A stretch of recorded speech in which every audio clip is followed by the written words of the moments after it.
lot of fans waiting for the buses when they come in, waiting to see which quarterback gets off the bus first. And Phil, right now, Penn State's 6-1 overall. They're 3-0 in the leaders, and that's the part I think a lot of people have to somehow get their arms around, that being a divisional leader is very important.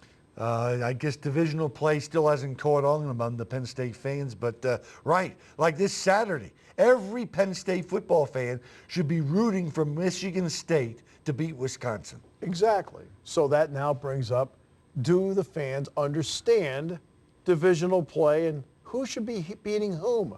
Anna Stefano in the parking lot to find out. It was about a year ago that the Big Ten announced the beginning of divisional play for the 2011 season with the Legends and Leaders divisions, with Wisconsin, Illinois, Penn State, Purdue, Ohio State, and Indiana comprising the Leaders division, and Michigan, Michigan State, Nebraska, Iowa, Northwestern, and Minnesota making up the Legends divisions. Some new rivalries have been made and old ones divided. But old habits die hard, and Penn State fans are not ready to let go of their hatred for Michigan. We asked several fans who they would rather see win a matchup between Wisconsin and Michigan, and even though it would be detrimental to Penn State if Wisconsin won, here's what the fans had to say. Between Michigan and Wisconsin, I think I would choose Wisconsin. I'm a big fan of the running backs. They got a good team. I'd have to say Wisconsin. Hate Michigan. I don't think I'd want either to win. Definitely not Michigan, but I don't think I'd want either to win. So tough. Wisconsin, because I hate them much less. It seems that no matter what the divisions are or how Michigan's record affects Penn State, Nittany Lion fans will never want to see the Wolverines win. For the Blue-White Tailgate Show, I'm Anna Stefano. We deliberately picked that matchup and we got exactly the results we thought we would get.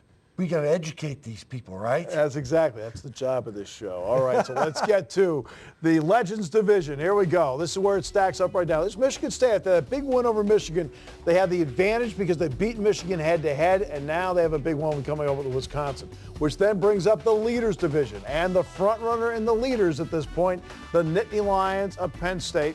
And Penn State right now at 3-0 in the Leaders division, and they have the leg up at the moment. You know, that's where I expected them to be, Steve. They've done exactly what they had to do at this point. Now we'll see what happens when they play Illinois, Ohio State, and some of the other ones down here the road through October and November. All right, now there's also another thing that comes up, because for the first time on Saturday, for the Sunday night, for the first time, they came out with the BCS standings, that formula with the Harris poll, USA Today, and the computers.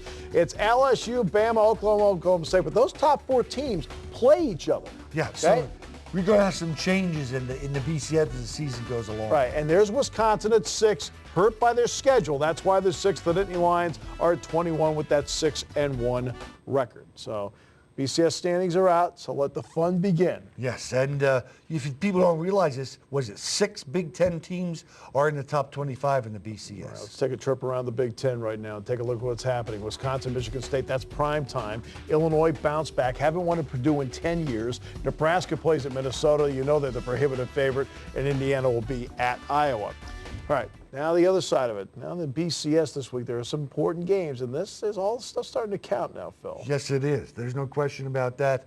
And I'll tell you, Auburn, LSU, it's at LSU. I think the Bayou Bengals are going to win this and set themselves up for number 1. Yeah, it's the third Saturday in October. That means Bama, Tennessee. Oklahoma State plays at Missouri, coming off the big win, Oklahoma State over Texas in Austin.